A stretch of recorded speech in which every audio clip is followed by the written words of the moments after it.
Did you know that St. Luke's University Health Network, based in the Lehigh Valley, Pennsylvania, has been recognized by the U.S. government as the highest performing health system in the United States for quality? You heard right. St. Luke's #1 recognition affirms our status as the top leader among the most respected healthcare providers in the nation, including Houston Methodist and the Mayo Clinic. To state it simply, if you want to receive the best care when you go to a hospital, come to St. Luke's. Listen, all you New Yorkers. Taxi. Okay, we're looking around. This is the 77 WABC minicast. Sunday morning. Well, what really happened in China?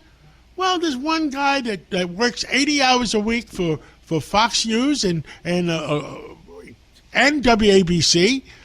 We have Brian Kilmeade with us, and there's nobody that knows this situation better than Brian.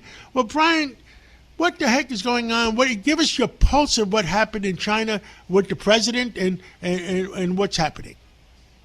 So I just think it's funny how this whole thing evolved. China always prided themselves over, we're going to profile who we're dealing with, and we're going to understand what their hot buttons are and where the no-go lanes are and figure out how to push and prod. And that dates back to Nixon and Ford, and they tried to find people's weaknesses, which George W. Bush won, and and they thought, okay, Trump's easy, really simple guy. All you have to do is flower him with praise, with pageantry, and he'll be pliable. But he bought it, he thanked them, gave effusive praise, and then he hit them with the hardest tariffs imaginable. And then he ends up calling them out and breaking off relations after COVID. And they go ahead and move forward with the trade deal. And they think to themselves, I think, well, at least he's done. In 2020, we don't have to deal with this guy who's been very hard on us, calling us out on our trade practices. And then he's back. And now I think they say to themselves, yeah, he likes to be pandered to, he likes to be flattered, but he also is not going to affect what he does. And I think that is a more practical approach. While he enjoyed the pageantry, he's still a business guy that brought 30 CEOs, business people with him, when the Nixons and the Bushes, 41 and 43, would bring leading politicians, biggest names, would bring Kissinger along or anybody else. The president goes, no, I don't need those guys. In fact, I don't even need my commerce secretary. I'm going to bring my CEOs, and I'm looking to do deals. My sense is, John, they talking about the Boeing deal of 200 planes, and people say, well, it should have been 500. Well, they're making their own planes now, so 200 is a good order. I think they're going to be talking about different deals with those 30, but you don't just cut it on the spot. And he doesn't feel pressure to say, I got 9 deals on my 30 guys, and Tesla's going to be expanding. I think that he is really looking to create a relationship and de-escalate, but at the same time, look at what he's doing with Venezuela. Look what he's doing with Cuba. Where was John Radcliffe yesterday? He was in Cuba offering them, letting them know that we have a case being built on Raul Castro, meaning you're about to get the Maduro treatment, and you can get $100 million in aid if you give up your government, let us, put a guy in there with some democratic principles, and that is, these are all outlets for China. So the president could be nice and flatter, and I do think he likes President Xi. But what is he doing? He is actually kicking them out of Argentina, Bolivia, as well as now the latest one is Chile. And then you realize they're losing influence in all those Belt and Road programs, and at the same time, he really flat out flipped Venezuela. So now he comes to Iran, and it's a little bit harder than he thought, but at which time he talks about it and says, oh, yeah, you want to help? It's okay. Thanks for the offer. I don't need your help. And what his answer is, you must really relate to, because it's business. If I accept a favor, then I got to give a favor back. I really don't want to do that. So I think that what you had here is a guy that they understand each other. They're going to be able to talk to each other. And the reality of China's economy is not good. Here's why. They're not growing at the rate they need to grow. Here's why. 20% of their graduates are unemployed. They also have a situation where they are a decreasing deflation country.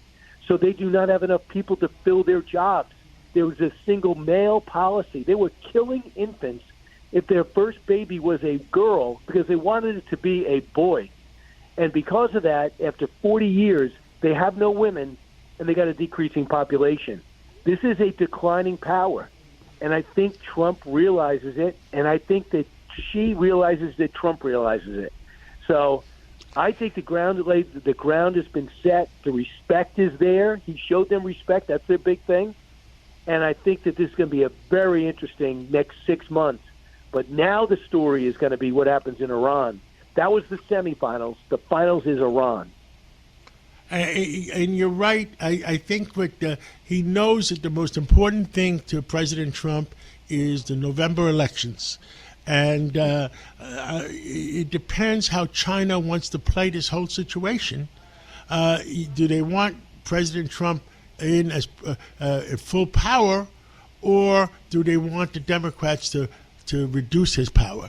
And Brian, I mean, you're in the same place as I am.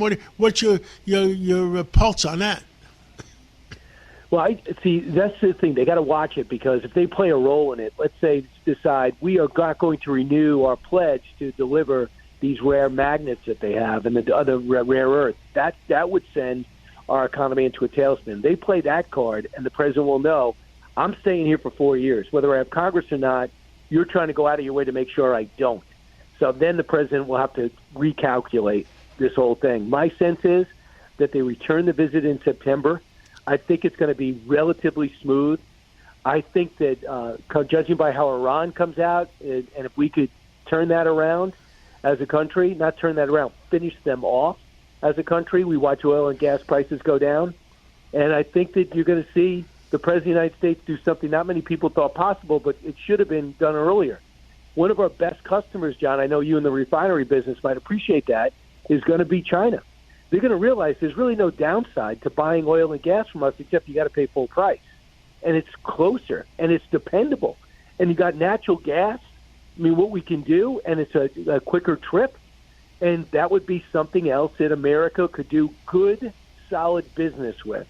But I do worry, John, about the tech center. I do worry about bankers setting up in there. I just don't believe that China can be depended on to not steal our IP. I think it's in their unofficial constitution. And I do worry too about crackdowns. 1 minute they might decide to arrest 3 vice presidents at a bank because they don't like some made-up charge. And I don't think we want to get involved in that. To me, I'd let Canada go do that. I wouldn't mind increased relations, but I want to keep it on the I like to keep it in a way that it doesn't make ourselves it doesn't compromise our security. Brian Kilmeade, let's keep our eyes open. And these serious things, we're on the eve of success or the eve of disaster, or one or the other. Hopefully we're on the eve of success. Thank you so much, Brian, for giving us your opinion. I think you're pretty correct on everything you've said. And let's pray for America. Absolutely. Thanks so much, John. Have a great Sunday. Thank you.